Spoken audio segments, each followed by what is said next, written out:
Quelques rappels de notions que vous avez vues en quatrième. Si par exemple je représente le prix d'un fruit en euros en fonction de sa masse en kilogrammes.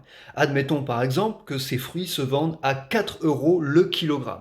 Donc 1 kg va coûter 4 euros. Donc le point de coordonnée 1, 4 représente la situation. 2 kg de fruits vont coûter 8 euros. Donc le point d'abscisse 2 et d'ordonnée 8 représente la situation. 1,5 kg de ce même fruit va coûter 6 euros. Donc le point de coordonnée 1,56 représente la situation. 0 kg de fruits vont bien sûr coûter 0 euros, etc.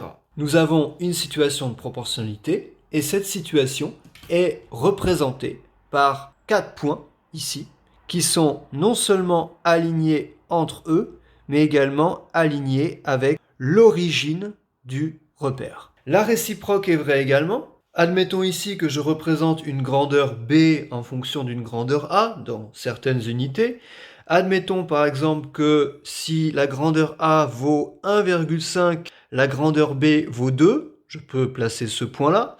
Admettons que si la grandeur A vaut 3, la grandeur B vaut 4, je peux donc placer ce point. Si pour 2,25, la grandeur B vaut 3, je peux donc placer le point de coordonnée 2,25, 3, etc. Ces 4 points-là représentent donc une situation de proportionnalité. Ça ne veut pas dire que la grandeur B est toujours proportionnelle à la grandeur A, mais en tout cas, dans ces 4 situations-là, c'est le cas.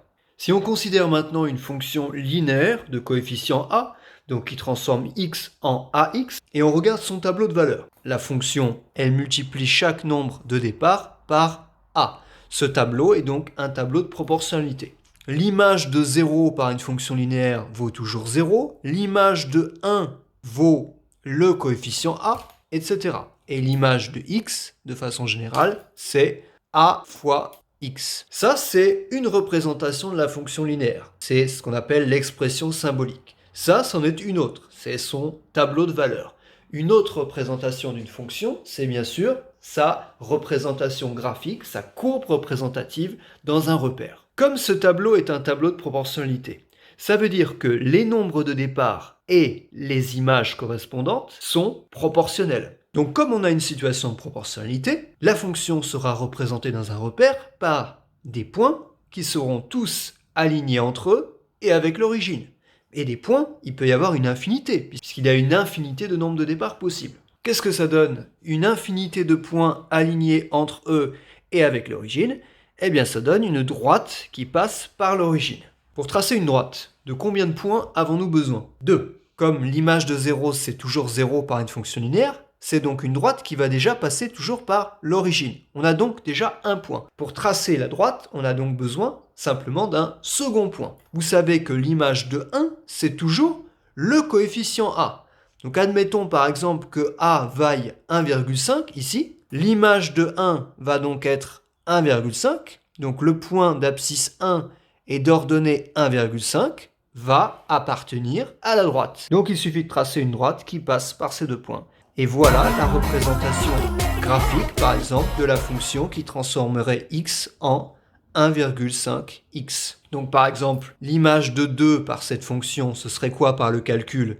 1,5 fois 2, ça ferait 3. Eh bien, on vérifie bien que 2 est transformé en 3, puisque là on aurait 1, 2, là on aurait 3, etc. On peut lire l'image de n'importe quel nombre de départ.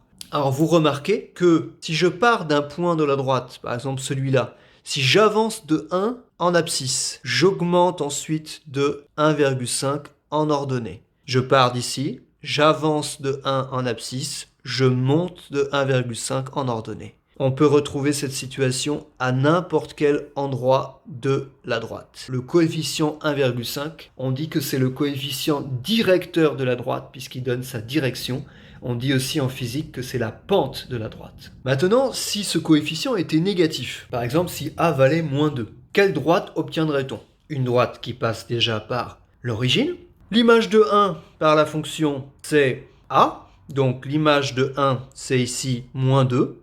Donc le point d'abscisse 1 et d'ordonnée moins 2 est un point de la droite. Il suffit donc de tracer une droite qui passe par l'origine et par ce second point. On obtient ici une droite qui, de la gauche vers la droite, descend, alors qu'ici on obtenait une droite qui montait. Quand le coefficient directeur est positif, on a une droite qui monte. Quand le coefficient directeur est négatif, on a une droite qui descend. Et ici, on retrouve le même phénomène. Si je pars d'un point de la droite, j'avance de 1, je descends systématiquement de 2 partout. On retrouve ce phénomène. On dit qu'on a un coefficient directeur négatif, une pente négative. Alors, bien sûr, il y aurait le cas particulier. Si a valait 0, on l'a écrit dans le cours, on obtient ce qu'on appelle une fonction constante, donc qui vaut toujours 0. Et dans ces cas-là, on obtiendrait comme représentation graphique l'axe des abscisses, c'est-à-dire la droite sur laquelle les points ont toujours comme ordonnée 0. Voilà,